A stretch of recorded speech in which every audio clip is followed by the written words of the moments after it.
Assalamu alaikum viewers, welcome to my YouTube channel Concept Biology by Hassan. Today the topic of discussion is nucleic acid. इससे previous हमने discuss किए थे biological molecule और ये भी एक क्या है, ये भी बायोलॉजिकल मॉलिक्यूल्स है। इससे पहले हमने क्या डिस्कस किया था? इससे पहले हमने प्रोटीन को डिस्कस किया, उससे प्रीवियस हमने फिर उसको डिस्कस किया, कार्बोहाइड्रेट को डिस्कस किया, लिपिड को डिस्कस किया। आज जो हमारा आखिरी बायोलॉजिकल मॉलिक्यूल है जिसका नाम है न्यूक्लिक एसिड, इसको हम डिस्कस करेंगे। आइए व्यूअर्स अपनी आज की वीडियो शुरू करते हैं। बिस्मिल्लाहिर्रहमानिर्रहीम।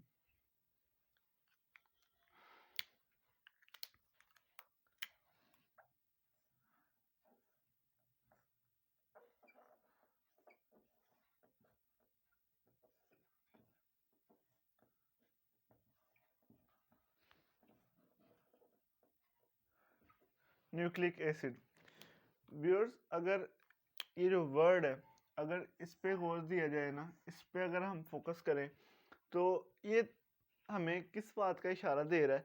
न्यूक्लिक मीन न्यूक्लियस और वर्ड एसिड मीन एसिड। तो ये जो न्यूक्लिक एसिड है ये दो लफ्ज से मिलकर बना है, न्यूक्लिक और एसिड। न्यूक्लिक का मतलब है न्यूक्लियस और एसिड। तो अगर हम इसकी हिस्ट्री के बारे में बात की जाए ना, इसकी डिस्कवरी के बारे में बात की जाए तो इसको डिस्कवर किया गया था 1869 में। और किसने डिस्कवर किया था? फ्रेडरिच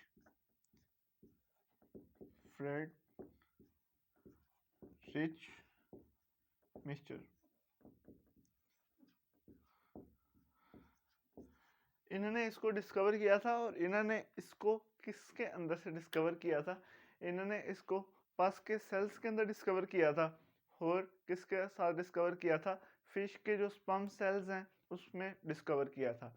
तो अब एक सवाल इधर पैदा होता है कि इसको एसिड क्यों बोला जाता है?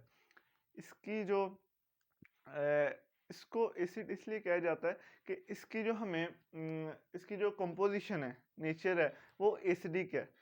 इसकी बेस पे इसको न्यूक्लिक एसिड कहा जाता है और ये न्यूक्लियस के अंदर प्रेजेंट होता है। ठीक है, तो ये तो हो गया एक शॉर्ट इसकी डिस्कवरी के बारे में। अब अगर हम इसकी टाइप्स के बारे में डिस्कस कर लें तो व्यूअर्स इसकी दो टाइप्स हैं। कौन कौन सी? आप वेल फेमिलियर हैं इन टाइप से। डीएनए,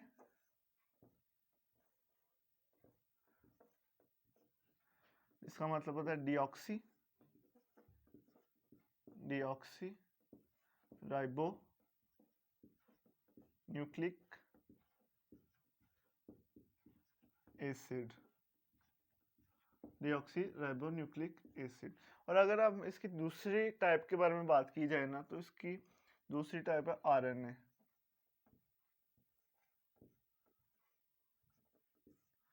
जिसका मतलब होता है राइबो न्यूक्लिक एसिड। इसके बारे में आगे जाके हम डिटेल से इन दोनों को डिस्कस कर लेंगे। अभी तक आप इसके सिर्फ नाम याद कर लें।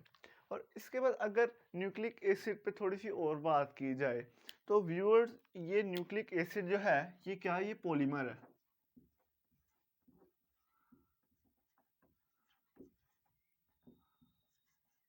Polymer.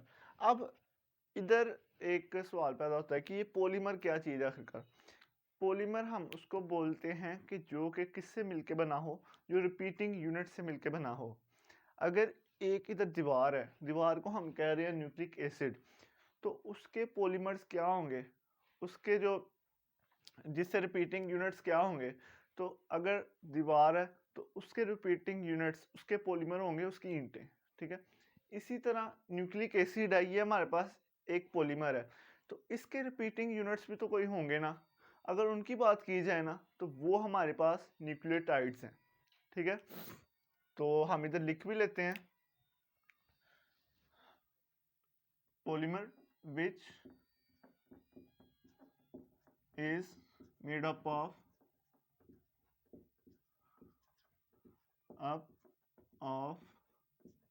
nucleotide, which is made up of nucleotides, which is made up of repeating units अगर हम बोल लें तो वो ज़्यादा अच्छा रह जाएगा।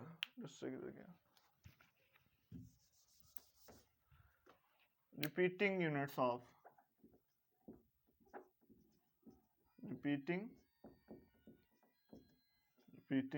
units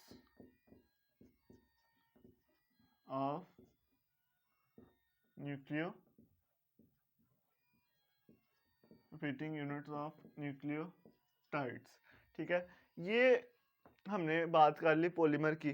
अब अगर व्यूअर्स बात की जाए ना, तो जो ऑफस्प्रिंग्स होते हैं, ठीक है, बच्चे होते हैं, उनके अंदर जो बायोलॉजिकल इंफॉर्मेशंस हैं, बायोलॉजिकल इंफॉर्मेशन है, वो कहाँ से आती हैं? जाहिर बात है वो उनके पेरेंट्स से आती हैं। ठीक है, तो ये न्यूक्लिक एसिड का काम है। न्यूक्लिक एसिड का क्या काम है? न्यूक्लिक एसिड का काम है कि जो बायोलॉजिकल इंफॉर्मेशन है ना, वो फादर से, मदर से उसके ऑफस्प्रिंग में लेके आए। ठीक है, किसको? बायोलॉजिकल इंफॉर्मेशन को। तो ये ट्रांसफ़र करता है बायोलॉजिकल इंफॉर्मेशन को कहाँ से? पेरेंट से ऑफस्प्रिंग के अंदर। अब बायोलॉजिकल इंफॉर्मेशन होती क्या है? हमारे हेयर्स हैं, ठीक है, ये बायोलॉजिकल इंफॉर्मेशन है। हेयर्स के आगे कलर, ये बायोलॉजिकल इंफॉर्मेशन है। ठीक है, हमारी स्किन है, स्किन का कलर ब्लैक स्किन है, वाइट है, जिस तरह की भी है उसका कलर, ये बायोलॉजिकल इंफॉर्मेशन। हमारे नोज़, एयर्स, तो इस तरह हमारी आइज़। इसके साथ साथ हमारे जो इंटरनल ऑर्गन्स हैं, विजुअल ऑर्गन्स हैं, ये भी बायोलॉजिकल इंफॉर्मेशन है जो पेरेंट्स से ऑफस्प्रिंग के अंदर ट्रांसफ़र होती है। तो ये करवा कौन रहा है? ये किसकी जिम्मेदारी है? ये न्यूक्लिक एसिड की जिम्मेदारी है। ठीक है, एक ये हो गया। और उसके बाद अगर बात की जाए ना, तो ये जो है आपके पास न्यूक्लिक एसिड, ये हमने पता है कि ये पार्ट ऑफ क्रोमोसोम है। किसका पार्ट है? Part of chromosome. ठीक है, पार्ट ऑफ क्रोमोसोम।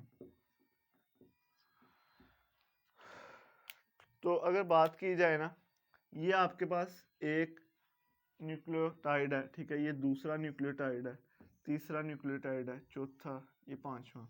ये आपके पास क्या है? ये 5 न्यूक्लियोटाइड्स हैं। ये 5 न्यूक्लियोटाइड्स हैं, ये अब आपस में मिलेंगे तो ये क्या बना देंगे? न्यूक्लिक एसिड बना देंगे। तो ये कहीं से इनके दरमियान बॉन्ड्स बनते हैं।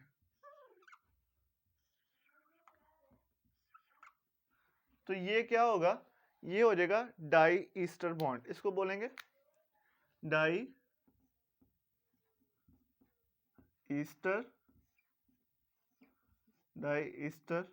बॉन्ड। ठीक हो गया, डाई ईस्टर बॉन्ड, इसको हम बोल देंगे। जैसे आपने प्रोटीन के केस में पढ़ा था कि उनको हम पेप्टाइड बॉन्ड बोल रहे थे, कि जो क्या करे, जो अमाइनो एसिड को आपस में लिंक करे, उसको क्या बोल देंगे? उसको पेप्टाइड बॉन्ड बोल देंगे। उसके बाद आपने पढ़ा है मोनोसेक्राइड्स, वो जब डाइसेक्राइड्स में कन्वर्ट होते हैं, फिर पॉलीसेक्राइड में कन्वर्ट होते हैं, उनको जो आपस में जोड़ते हैं, जो बॉन्ड उनके दरमियान होते हैं, उनको हम क्या बोलते हैं?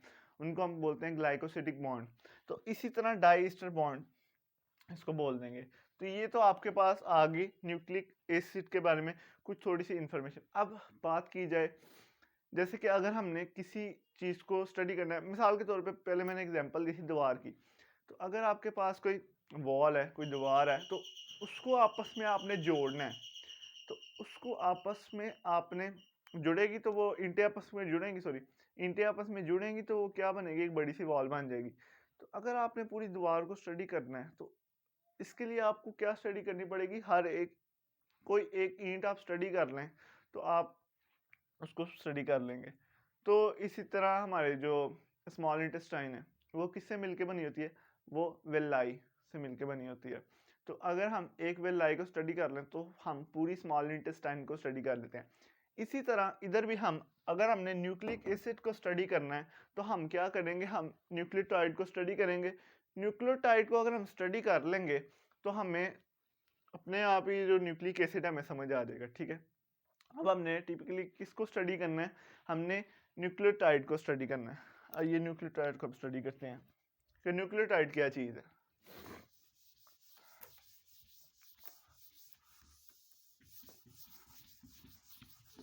अब हमने स्टडी करना है न्यूक्लियोटाइड को।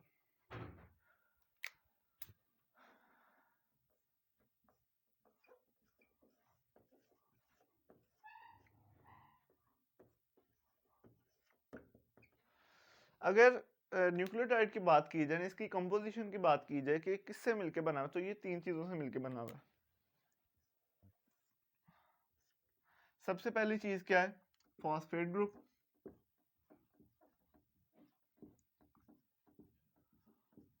Phosphate group. उसके बाद दूसरी चीज़ क्या आ जाएगी? Pentose sugar.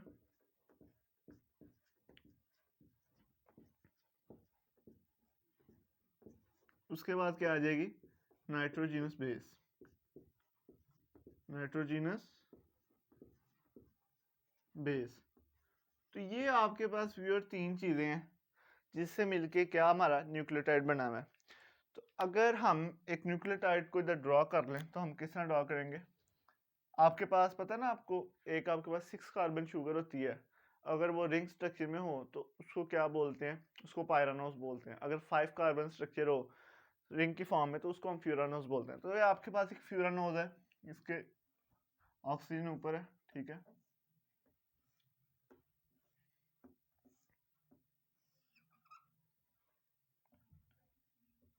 हाँ जी।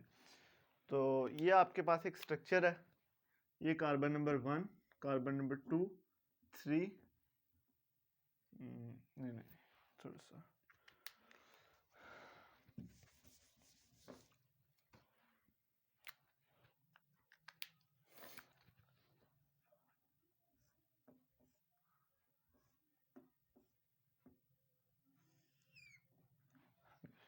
तो ये आपके पास क्या है? Carbon number 1, carbon number 2, carbon number 3, carbon number 4, और ये पांचवा जो कार्बन है ना, ये बाहर है, ठीक है। ये आपके पास 5 कार्बन है, 4 आपके पास रिंग के अंदर है कार्बन, और पांचवा आपके पास कार्बन जो है रिंग के बाहर है। तो ये आपके पास 5 कार्बन स्ट्रक्चर है जिसको हम शुगर बोल रहे हैं, पेंटोस शुगर बोल रहे हैं। तो अब इधर क्या होगा? इधर 5 का फर्स्ट कार्बन पे आपके पास क्या अटैच होगी? आपके पास अटैच होगी नाइट्रोजिनस बेस, ठीक है। ये फर्स्ट कार्बन पे आपके पास नाइट्रोजिनस बेस अटैच होगी, और इधर आपके पास फॉस्फेट ग्रुप अटैच होगा। किधर? 5वें कार्बन पे आपके पास क्या अटैच होगा? Phosphate group.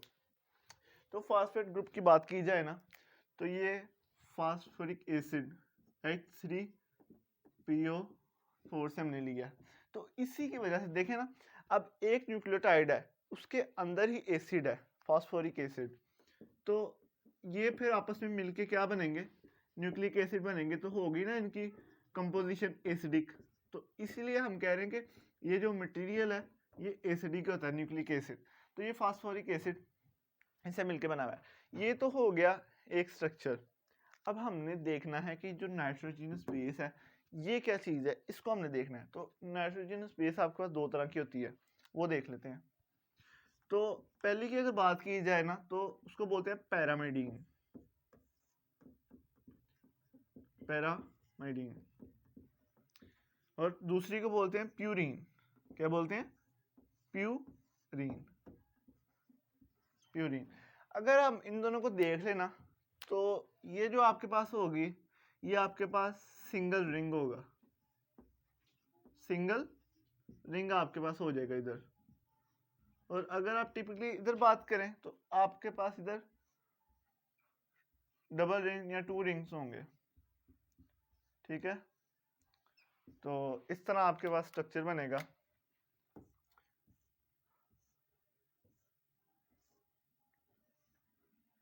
ठीक है, ये आपके पास इधर एक नाइट्रोजन अटैच होगा और इधर एक नाइट्रोजन अटैच होगा।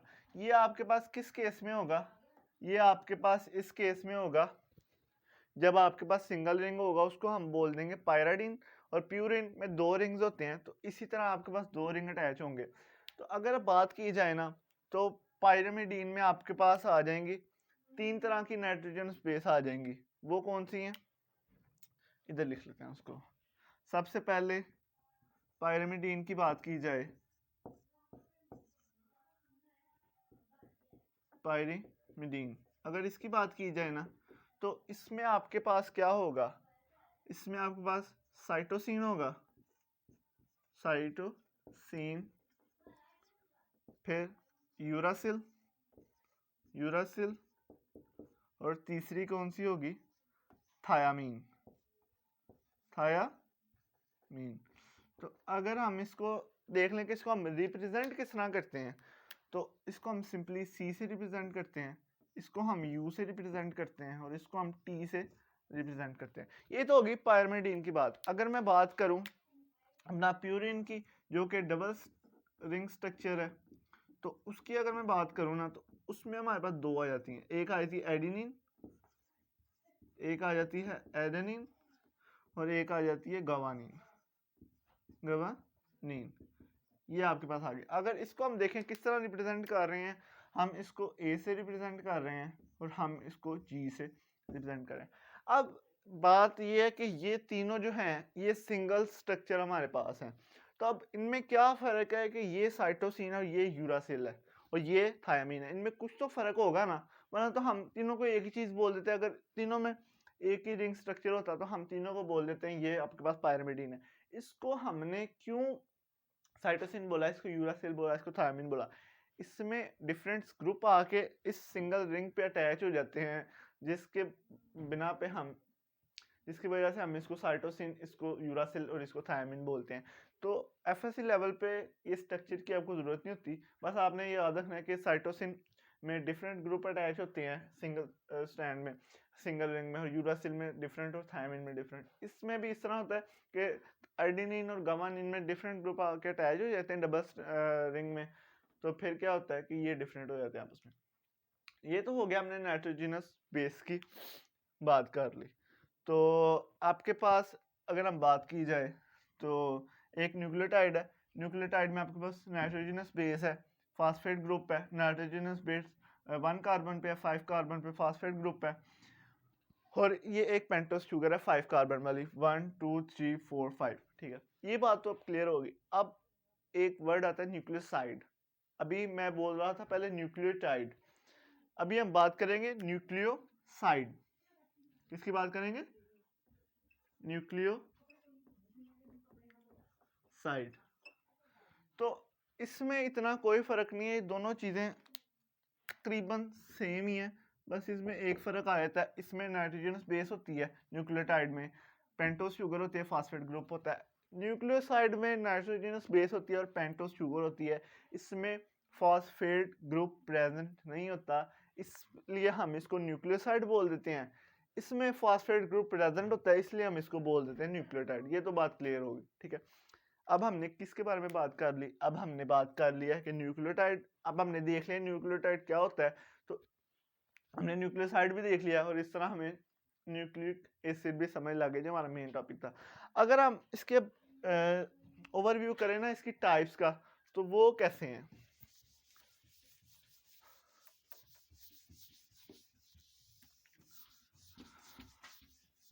Next move to the types of nucleic acid.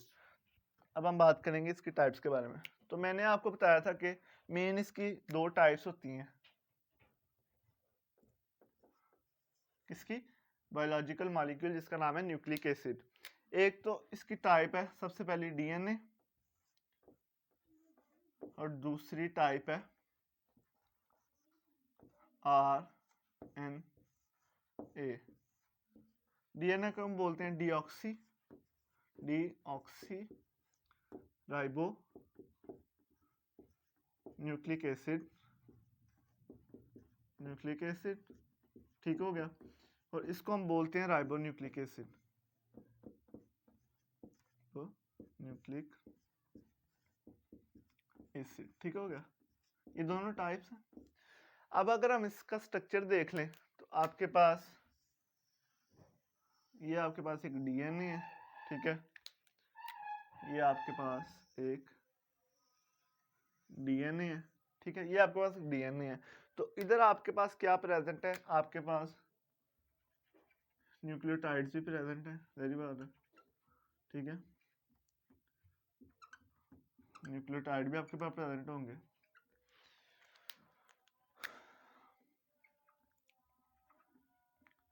ये डबल स्टैंड स्ट्रक्चर होता है, ठीक है।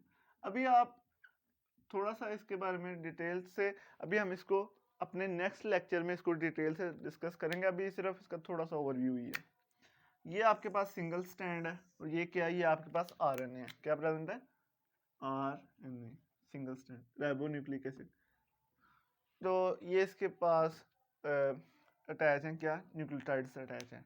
अब अगर आरएनए की बात की जाए ना व्यूअर्स, आरएनए की आगे से फिर 3 टाइप्स हैं, राइबोसोमल आरएनए, स्मॉल आर और आरएनए, मैसेंजर आरएनए और ट्रांसफर आरएनए टीआरएनए। ये 3 तरह की इसकी टाइप्स हैं। तो अगर इसकी बात की जाए ना तो डीएनए किसके अंदर प्रेजेंट होता है? न्यूक्लियस होता है हमारे सेल के अंदर। न्यूक्लियस के अंदर क्या होता है? क्रोमोसोम होता है। क्रोमोसोम के अंदर धागा नुमा स्ट्रक्चर होता है जो कि क्या होता है? जो कि डीएनए होता है। और ये किसके अंदर प्रेजेंट होता है? ये न्यूक्लियोलस के अंदर प्रेजेंट होता है, क्या? आरएनए। तो ये तो हमने इनकी जगह भी फाइंड कर ली कि जहाँ पे ये प्रेजेंट होते हैं। ये आपके पास इसका स्ट्रक्चर हो गया। अब जो लास्ट आपकी चीज़ है ना इसमें, तो इसमें हम देख लेते हैं कि जो हमने पहले स्ट्रक्चर बनाया था कि इसका न्यूक्लियोटाइड का, वो फिर बनाना पड़ेगा। ये आपके पास एक न्यूक्लियोटाइड है। अब इस पे कार्बन पे नंबरिंग करते हैं 1 2 3 4 और ये 5। और 5 पे आपको क्या पता है प्रेजेंट होता है? फास्फेट ग्रुप प्रेजेंट होता है। और इधर क्या प्रेजेंट होता है? इधर प्रेजेंट होता है नाइट्रोजनस बेस 1 पे प्रेजेंट होता है। अब एक इधर और चीज़ है, ये तो हो गया न्यूक्लियोटाइड। अब कार्बन नंबर 2 पे क्या प्रेजेंट होता है? OH। तो ये क्या बन जाती है? कौन सी शुगर बन जाती है? ये राइबोज शुगर बन जाती है, राइबोज शुगर। तो ये आपके पास किसकी एग्जांपल आ गई? ये आरएनए आपके पास आ गया। और डीएनए में क्या होता है कि डीएनए में ऑक्सीजन नहीं होता। तो इधर आपके पास क्या प्रेजेंट होता है? आपके पास सिर्फ H प्रेजेंट होता है, O प्रेजेंट नहीं होता। तो अगर आप नाइट्रोजनस बेस की बात की जाए ना, तो इधर कौन सी नाइट्रोजनस बेस प्रेजेंट होंगी और इधर कौन सी? तो डीएनए में आपके पास यूरासिल नहीं प्रेजेंट होगी, तो इधर कौन सी प्रेजेंट होगी? एडेनिन होगी, इधर थायामीन होगी, साइटोसिन होगी और गवानीन होगी डीएनए के केस में। और अगर आरएनए के केस में बात की जाए, इधर एडेनिन होगी, इधर यूरासिल प्रेजेंट होगी, थायामीन प्रेजेंट नहीं होगी, साइटोसिन और गवानीन। ठीक है, तो इधर कौन, सॉरी गवानीन, तो इधर एब्सेंट कौन सी है? इधर एब्सेंट है थायामीन, इधर थायामीन एब्सेंट है। और इधर कौन सी एब्सेंट है? इधर आपके पास एब्सेंट है uracil. That's all about the lecture. अगर इस लेक्चर के हवाले से किसी भी स्टूडेंट का कोई भी क्वेश्चन है तो कमेंट सेक्शन में पूछ सकता है, उसको इंशाल्लाह जवाब ज़रूर दिया जाएगा। और इसके साथ नेक्स्ट वीडियो में हम डिस्कस करेंगे, डीएनए को डिस्कस करेंगे। और अगर आपको ये वीडियो अच्छी लगी तो इस वीडियो को लाजमी लाइक भी कर दें। आपसे मुलाकात होगी नेक्स्ट वीडियो में, तब तक के लिए फ़ी अमानिल्लाह।